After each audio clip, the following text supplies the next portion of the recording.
रामानुजाचार्य हे भारतीय तत्त्वज्ञानातील एक महान संत, समाजसुधारक आणि विशिष्टाद्वैत वेदांताचे प्रवर्तक होते. त्यांचा जन्म इसवी सन 1017 तामिळनाडूमधील श्री पेरुंबदूर या गावात झाला होता. त्यांना बालपणापासूनच धर्म, वेद, उपनिषद यांचा गहन अभ्यास त्यांनी केला आणि धर्माचा गाभा समजून घेतला. त्यांच्या गुरूंच्या मार्गदर्शनाखाली त्यांनी वेदांताचे गूढ तत्त्वज्ञान आत्मसात केले. परंतु त्यांनी स्वतःच्या विचारांनी विशिष्टाद्वैत या नवीन वेदांत शाखेची निर्मिती केली, जी अद्वैत आणि भक्ती या दोहोंचा समतोल राखणारी होती. रामानुजाचार्य आणि विशिष्टाद्वैत वेदांत म्हणजेच विशेष अद्वैत या तत्त्वज्ञानाची मांडणी केली.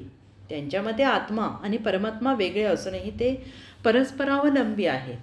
आत्मा हा परमात्म्याचा अंश आहे आणि त्याचे अंतिम ध्येय म्हणजे भक्तिपूर्वक भगवंताशी एकरूप होणे.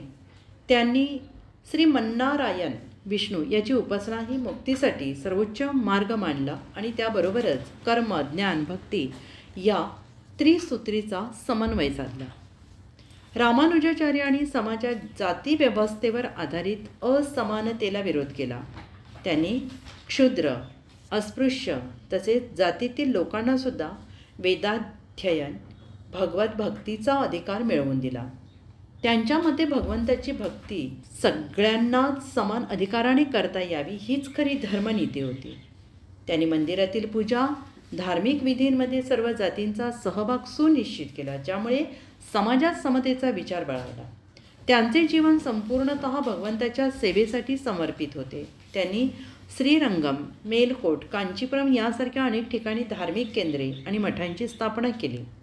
त्यांनी वेद, उपनिषद, श्री वैकुंठ दर्शन यासारख्या ग्रंथांवर भाष्य केलं, जे आजही वैष्णव संप्रदायाचे आधार आहेत. त्यांची शिकवण भक्ती, सेवा आणि समर्पण या तत्वांवर आधारित होती. आजही रामानुजाचार्यांचा प्रभाव दक्षिण भारतातील मंदिर संस्कृतीत आणि वैष्णव परंपरेत दिसून येतो. त्यांचे विचार आणि तत्त्वज्ञान हे भारतातील धार्मिक, आध्यात्मिक आणि सामाजिक जीवनाला एक नवा दृष्टिकोन देणारे ठरले. ते केवळ एक संत नव्हते, तर समतेच्या तत्वांचा प्रचार करणारे एक युगपुरुष होते. त्यांच्या जीवनकार्याचा आदर्श आजही अनेकांसाठी प्रेरणादायी आहे.